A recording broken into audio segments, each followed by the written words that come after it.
Hi, everybody. It's Caroline Leavitt. I'm the co-founder of A Mighty Blaze, the book initiative that began when the pandemic did.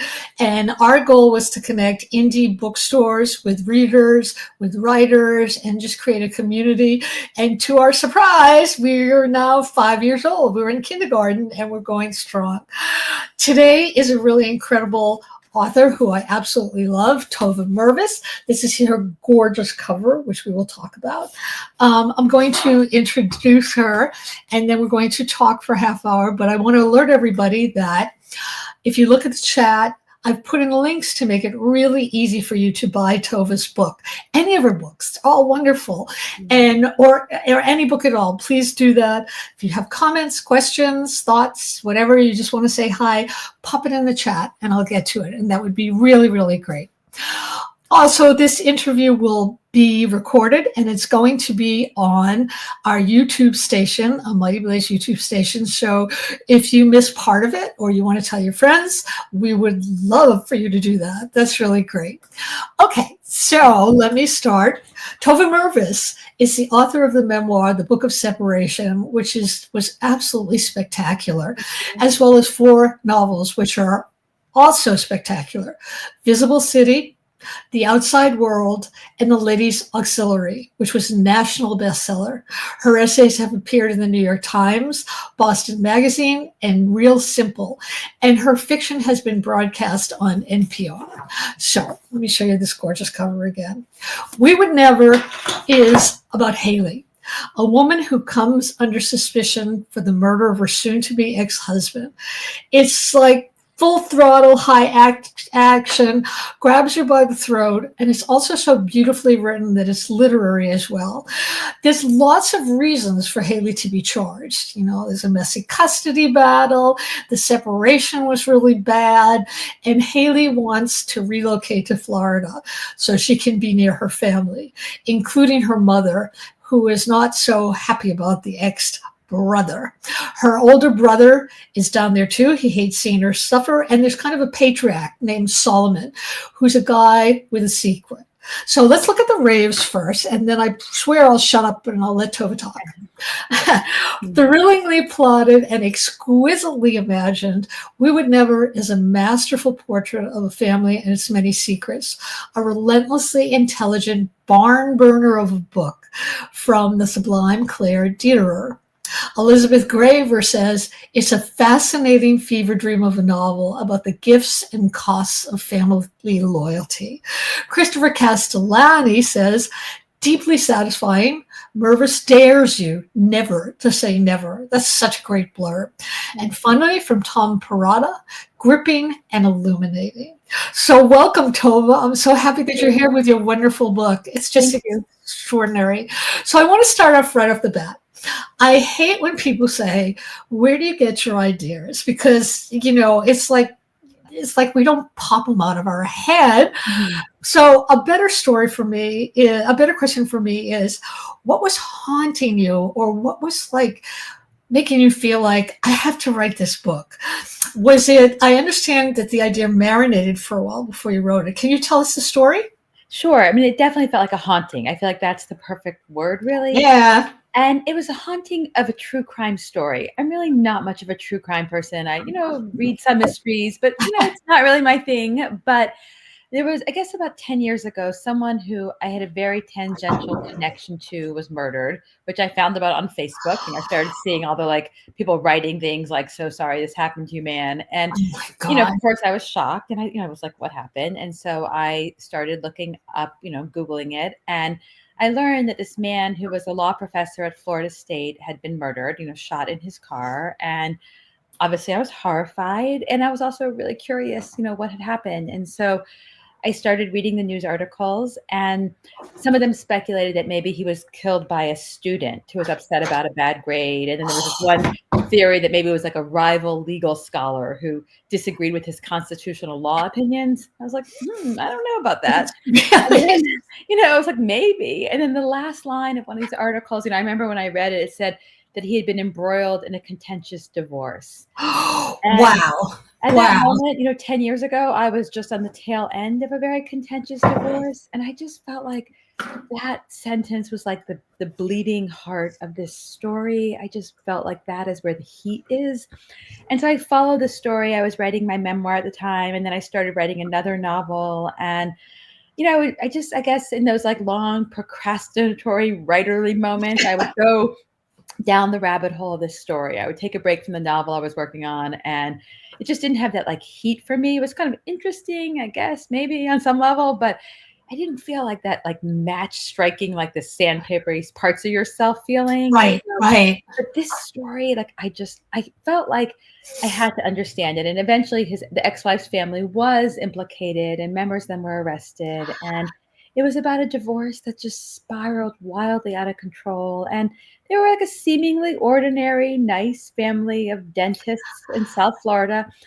And I felt like, the haunting for me was, how do you go from being, normal, whatever normal means, within the realm of normal-ish, Right. to hiring a hitman to kill your ex-son-in-law? It's incredible. It's It's crazy. incredible. Yeah. It makes you realize that people are capable of doing anything.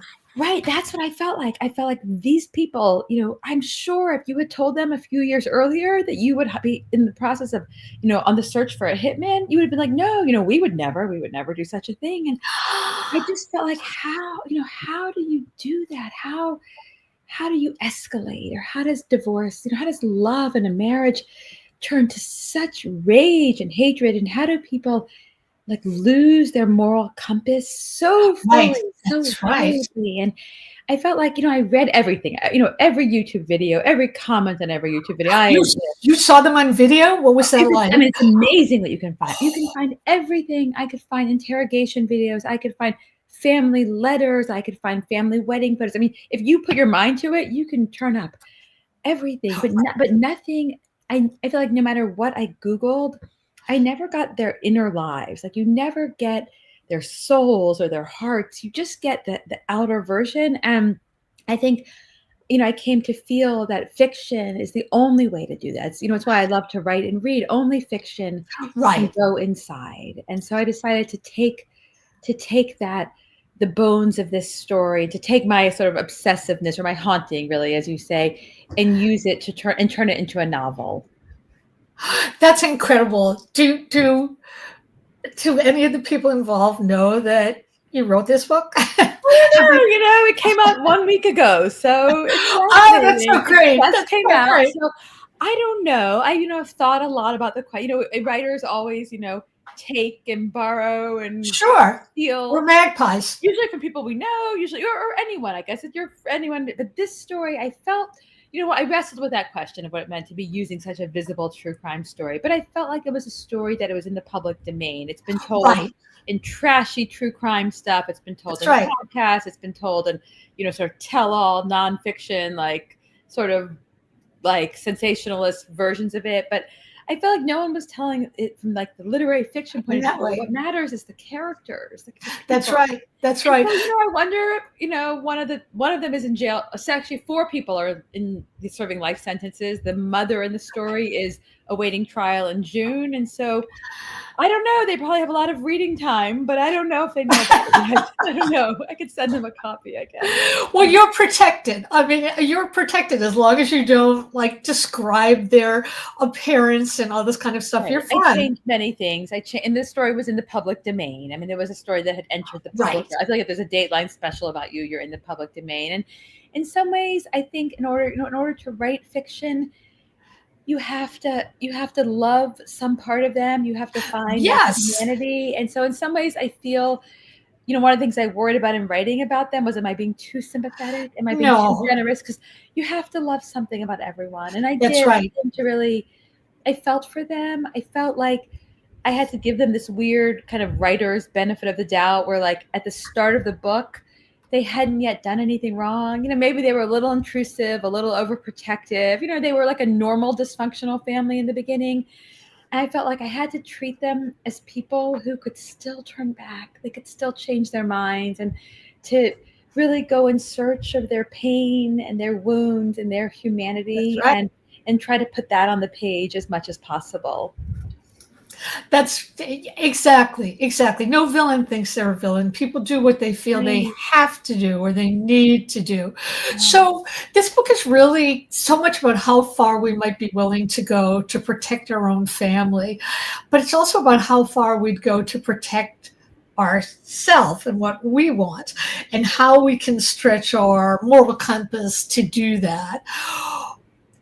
Do you think that that is ever, I mean, when does something become the right thing to do or a morally wrong thing to do? Is there a clear answer? And it's fascinating how I think people delude themselves, how we rationalize things. I mean, so much the book is about, we explain our reasons for doing things in our own minds. The reasons we're doing things make so much sense. We feel so invested and we inhabit so fully our own points of view that we believe that we're right. How could they not see me? How could they do this to me? And we act based on those things. And for these characters, I feel like in the beginning they are not like that. They're angry and they feel like there's an injustice in this divorce. Custody battles are always complicated, and Always.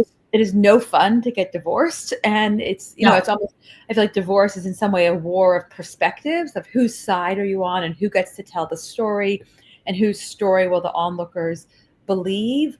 And yet things have a way of escalating. And I think in escalation was a really important word for me in writing the book, the way that I feel like I had to keep turning the knob and turning it tighter and tighter to let the story escalate, so that they weren't, they didn't start to plot, or I don't want to give away too much, but maybe plot a murder on day one. On day one, they were just going to make a few phone calls to put some pressure on him. And then they were just going to maybe offer him some money. They were never going to do anything. They were going to do little steps. And I guess I'm fascinated by how you take one step, and you take one more step, and then one more step. And all of a sudden you find yourself somewhere very unrecognizable. And the way that I think all of us are capable of coming up with explanations to excuse ourselves, that we find ways to justify things, to Mhm. rationalize them. And I think that's what enables us to lose our moral compass, to lose our sense of right and wrong, and to find ourselves somewhere so unimaginable. I thought about that a lot with the title. The title was alarmingly late in coming. It did not have a title till very, very late in the game. But what I really came to love about We Would Never was, I feel like, in some ways I wanted to implicate the reader, myself, all of us. We look at these true crime stories that are so crazy, these over the top stories, and we peer at them from a distance, from our safe places, and we think, we would never do that. I would never find myself in such a situation. You But never know. we never know. We don't, I would like to think I would never do this. I really do, but we The don't right always know. circumstance. Also, Right, when your emotions are boiling up there, your reasoning goes away. right. You don't always Goes know away. what you'll You don't know. do in situations you can't imagine. I think that these people we gaze at on the news, they don't know. They never imagined they would find themselves here either. And that Oh my is so God. devastating to me, that idea. There's a line I love from one of Jane Smiley's early novels or novella, The Age of Grief, where she talks about there's a Right. husband who was watching the news, and he says something like, the cup of grief always passes around, and by the time you reach, she says 40s, I think, I'm not sure when it hits, but certainly by 50s it hits, where you reach the age of grief. And he's looking at the people on the news and he says, his eyes flood with tears for them, and he can't imagine that they feel what he feels, and if they do, how can they bear it? And I feel like I probably read that line 30 years ago, but I've never forgotten it. I just feel like That's right. That's they right. feel what we feel. How do they bear it? How do any of us bear it? Especially now, I, how do we bear it? well, that's Mhm. what you're delving into, which is why the book is so brilliant. You have a lot of comments, so I just want to read them before I get back to my questions. Betty Fellow says, "This is so good. Thank I'm looking you. forward to finding out more about this book." Robin Stahl, hi, Robin says, "Hello from sunny Idaho." Renee Herskovitz says, "Hi from Southeast Florida." Robin says, "All of us are capable of doing things we can't even imagine." I think Right. that's true. And then Renee just said, "Shocking." So everybody's listening Oh, thank and you. being Right. here, which is I think great, which right, is nice. that idea that we think we know what we would do, We we don't. don't know what life holds I mean, that idea is always so terrifying and fascinating. We don't know what's in store for us. We can't control so much of what happens to us and what happens to the people that we love. That's And right. the idea that, in this book, I was particularly interested in what would a parent do to protect a child who they feel is trapped. Whether the child is trapped or not, you could debate. But the That's mother right. feels her child is trapped. And what would you do to protect your child? That's And, right. I sometimes ponder that question. I would do a lot for my kids. And, there's just that question of how far would you go when you feel your children are in danger? And Oh, that question, I felt like everything. I had to answer it, in writing it. That was the question that just burned at me, out in the years of Oh, writing. yeah. Yeah. I mean, I would do anything for my son. Right, I mean, right, it's terrifying to imagine that there might be that occurrence, but I would hope that I would actually. right. I want to talk to you about the writing. You've said that plot is not your strong suit, which I would actually disagree because I love your book. And this novel was propulsive. And, I looked at writing a thriller wasn't your usual style. So I wanted to know, did you have to learn anything in order to make this a kind of literary thriller, or did the story just lend itself to it? How did you approach it as Right. a And it's funny, in some story? ways I feel like no one is more surprised than me to learn I've written a thriller. I don't it's funny, I don't know that I think it was there's been some debate. Is this a thriller or not a thriller? It's a literary thriller, A I think. literary thriller? Is it a mystery? I've sort of gone around, because I feel like in general, what I'm fascinated with in fiction and even in my memoirs, feelings. For me, like a great Right. plot is like someone changes their mind about something, or someone That's right. feels differently than they did. Like I'm interested in people and characters, small moments, and so that for me has really been where my heart has been in writing, and in who we are on the inside versus who we appear on the outside, and that is plot in a certain way, but it's a quieter kind of plot. And with this book, it's funny when my friends of mine heard I was writing a book with a murder in it. They were like, murder, how did that happen? And it didn't start from it's funny, it didn't start with the plot. It didn't start with the murder. It started with that same question for me, that in some ways it's such a different book for me, but so much the same, because it started off with this urge, as I said, about people, like how did you do this? I wanted to ask these people, I still wish I could, how could you do such a thing? Like, do you regret it?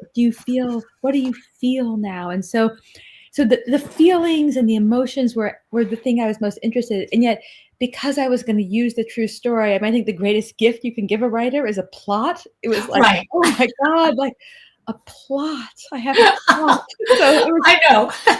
right. It's like, if you want to know what to get me for my birthday, give me a plot. And so just that sense that and so it was a great experience having this built-in plot. A plot creates energy, it's fuel, it starts, a train in motion. And so I loved having that for this book. It let me spend time in the characters. And I did learn a lot from writing this book. I learned a lot about causality, the way of stacking up scenes, Right. so that, Right.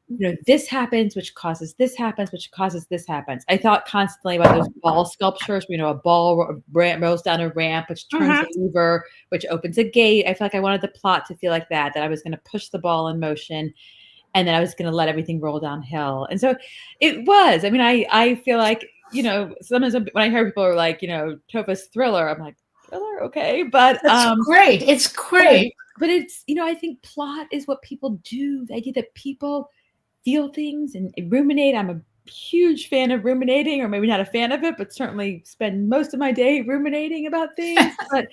But plot is where we take action, where all of that Right. energy with feelings and emotion is finally, sets on fire and takes off. And that was fun. It was fun to write it. I felt like, I don't know how I'm going to get there, but I have a murder to plan. And it did, it gave me a certain energy in the writing process of it. That's great. That's great. I love when you do things that surprise yourself. There's something really magic about it. I want to talk about family. How we can count on the family we grew up in when they don't quite approve of the family you've made for yourself.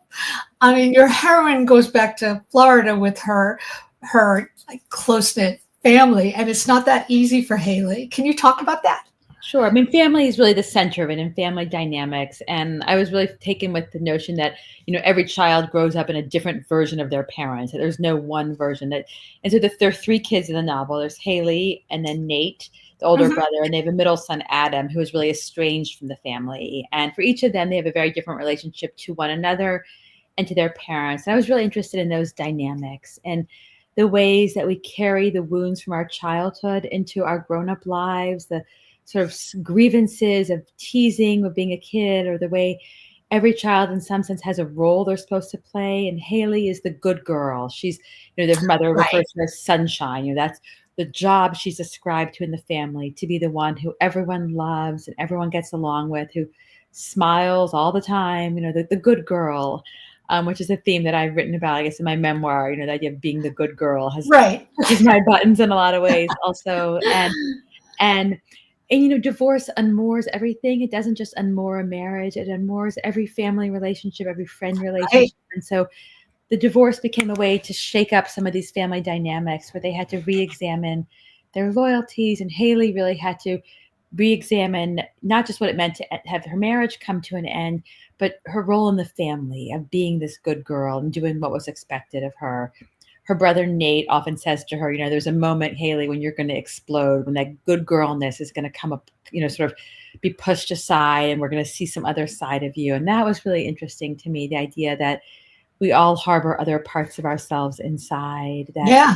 that no one is happy all the time. No one is really sunshine all the time. There's always, we all have darker impulses, and whether we act on them or not, we all have, complicated stews of feelings that we grapple with, and we live them in different ways. And I think for Haley, the journey in the novel, or the character trajectory she takes, is really to reckon with who she's been in the family and who she becomes. And there's one thread, there are two threads of the book. One is a family thread, and one takes place a few years later with Haley looking back at these events. And in that thread, I really wanted to think about, we know things in our families, we sense them, even if we don't always name them. And I wanted to look at what she is aware of, even if she might not have been fully aware of them, or what her complicity is in this story, Mhm. where she's not complicit, and to really examine those questions of complicity and guilt with when we choose to look away from something and when we're willing to face it head on. I want to mention a line that I actually wrote out because I loved it so much. She had no idea that the qualities in her that he was so drawn to would eventually be the ones he came to despise. Mm. That's so interesting to me because I think it's true. Sometimes we're drawn to something different that we feel is missing in ourselves or it's like ourselves, and then it loses its interest either because we change or we realize what it's like. I mean, it's terrifying to imagine that you could fall in love, marry, and then people would think you had reason to murder your ex. Right. I mean, marriage, it's fascinating how, in a marriage, you can have issues, you work on that. Mhm. There's always this, complicated tangle of dynamics in marriage. But once you move to divorce, it's like everything breaks open. That's right. I feel like marriage is, in some senses, you're still inside the civilized world where Right. rules to some degree apply. And when you enter like the wilderness of divorce, you're in this wasteland where rules just come apart, where the same, issues you might have tried to work out with someone over the years, all of a sudden Right. they become this source of hatred. And the way that, I mean, it's terrifying that love can become such hate. Divorce is this undoing. It's such a rupture in every single thing. And for Haley in her marriage, she marries Jonah, who sort of, there's always this is imbalance between them. She feels like she's not quite as intellectual as him, or not kind of as dark and smart and outspoken, and she's sort of quieter and softer and sunnier. And at first he really loves that about her, and then he comes to despise it. He comes to look down on her, and and for her that is so damaging. He sees who she's afraid she is. She's afraid that she doesn't measure up. She wants to be a writer but doesn't think she has it in her. And he sees her in the worst possible light. And I guess maybe in a marriage we hope that we're seen it for our full selves, we're seen in our best ways, our best selves are seen. But in a divorce, so often we only see the worst parts of the person. Anything good is sort of pushed to the side, and the bad qualities stand out enormously all of a sudden. I also think that a lot of times in a marriage headed for divorce, there are things that we don't see because we can never imagine them happening. I mean, when I divorced my first husband, I thought it was just because he wasn't happy with me. And I didn't find out until a year later when one of his many girlfriends called me to tell me she had been going on vacations with him and they had been together for 5 years that I realized I never saw that. And I guess it's another question. Did I choose not to see it? Right. Maybe I think I did choose not to see it, but that's part of the whole dynamics. Divorce really, it's like you have all these puzzle pieces all nicely set into a puzzle, and then somebody shakes them all up, and you don't know what goes where anymore. Right. I mean, divorce, the person you think you're closest to or presume they're closest to, you can feel there's a huge gulf of separation. All of a sudden you realize, do I know you at all? And if I don't know you at all, do I even know myself? That's right. I am in this marriage. If I don't know you, or if I feel that you don't know me, that you are unable to see the me I need to become or the me I'm growing into, if that self is a danger to the marriage, which was something I felt in my own marriage, my first marriage, that if that self was somehow dangerous, then can you stay inside something where you yourself are the problem or danger? And my divorce, in a memoir, writing about divorce in a memoir is always a complicated sort of game, on no one's wish list. And a divorce is an ex-wife who's writing a memoir. And I wanted to tread carefully in writing a memoir about my divorce, but getting to write fiction about it was fun. This is not, no murders in my divorce. It was a different story. It was not this. But it's got the same emotional truth. Yeah, the ability to say, let's let it rip, let's let it really, what if someone had said this? What if I had done this? What if he did this? To play that fiction writer's game of what if, what if it had gotten crazy? What if no one could say, okay, let's calm down. Let's move on. And I think maybe one of the themes that was so important to me in this book was no one in this in the real story, but in my book as well, no one could forgive. No one had the ability to back down. I mean, people get divorced all the time. They get furious, they're hurt, they're angry, and most people move on. You carry the pain with you always. It's been 12 years. I carry it with me every single day, that pain. But you move on and people start new lives and new chapters. But what about these stories, the real story in my novel? What about these people made them unable to back down? Why could no one forgive? The word never to me is the opposite of forgiveness. And that was why I felt like it had to be in the title, that they were never going to move on. And why? What wounds or what qualities in them made them so incapable of that kind of softening that would have allowed this story to have such a radically different ending? That's so interesting. So critics have been raving about your portrait of the Florida enclave. So first I need to know, what's your experience of Florida? And what do you think that does in terms of, having your family near you, pluses and minuses? I guess it depends on the family probably. Right. I'm in Florida Haley's family. I'm in Florida right now. You can see palm trees out the window. Oh, you are. I am warm, sort of warm Florida at the moment. Okay. Florida, there's much to say about Florida. I think the part I want to say about Florida is I love the natural world of Florida. I love the lushness and the greenness, the beauty, the sort of the natural world for me was a real discovery when I started spending more time in Florida, because my husband works here a few days a week. So he commutes back and forth to Naples, Florida. And so I've ended up being here more than I otherwise would have. I don't think I would have ever imagined I would spend so much time in Naples, Florida, but I do now. And I think I'm struck by the way that Florida has this, Florida in August is just something to behold. It is swampy and sticky, so hot. And I think that felt like the right place to write about an enmeshed family. I wanted to write a family environment that is so enmeshed, swampy in a certain way. I kept thinking about the vines of these plants. There's these trees where these vines grow over the trees and sort of strangle them. They're called strangler fig trees, and they're everywhere here. I felt like that image of just how you become entangled and in like the swampiness of it. And I felt like I wanted to use the climate in some ways to replicate the family. I felt like, especially Right. in Florida, for all that there's a certain manicured beauty to it.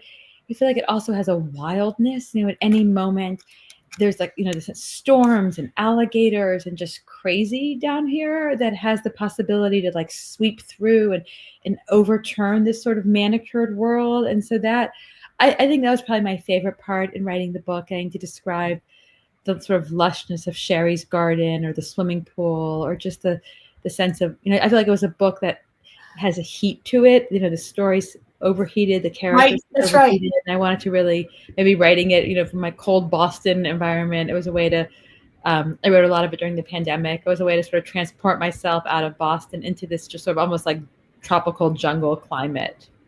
Yeah, it's story world. It becomes a character. It becomes more than just setting. Renee has asked, Tova, could you please read us a passage? Do you mind like reading like half a page? I can, but you're going to have to hold on 1 second while I go grab my book. Okay, go grab your book. I'm going to leave you here for 1 second. I didn't get it. Okay. We will hold on, and while we hold on, I will show this gorgeous cover again. And isn't it beautiful? There's something like, I don't know if you can see this, like a woman right in one of those swimming rings. Oh, and she's back. Okay. Okay, I will read a passage. Okay, I'm going to read a passage that takes place, that has something to do with that sort of Florida world I just described. I'm just going to find it because I've been reading. Okay, so I'm going to read you a part that is about Florida and about a garden, and so this takes place deep into the book, and I guess it's when I would say the plot is heating up. I don't want to give too much away, but this is when things are in motion, let's just say. Okay. Right.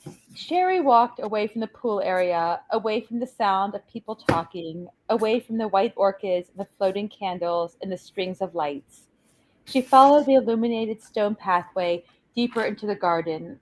A few times she wobbled and had to be careful not to trip. Was she drunk? No, but it was a feeling of being unanchored from herself, a boat slowly drifting out to sea. Away from the citronella lanterns, she would get eaten alive by the mosquitoes that were out in droves, but she kept walking. The garden was the only place she could still derive solace. It was like a child she'd nurtured into being and would never leave. She wished she had allowed it to grow wilder, the sawgrass growing taller than she was, the birds of paradise never cut back but allowed to proliferate throughout the yard. She could lie down among them, let the green stems grow from her body, let their orange flowers sprout from her hair. If she stayed in the garden, how long before anyone noticed she was gone, before anyone ventured in to find her? That's wonderful. Completely beautiful. Thank you so much for reading. And I want to thank everyone who was here. I want to remind you that I've posted up links so you can buy all of Tova's books, or you can go to your favorite indie. Thank you, too, for all the comments and questions. That's always really wonderful to see. And I want to thank Tova so much for being here. And I want to show this cover again. This is like such a great book. It's such a good book. I always tell people I have a special shelf. This is my writing office. I have a special shelf, and I just keep the books that I know I want to read again or just leaf through. And this one's going on the special shelf. So Tova, you just hang on, and thank you so much for being here. Thank you for watching. Thank you so much. Thank you, everybody. Bye.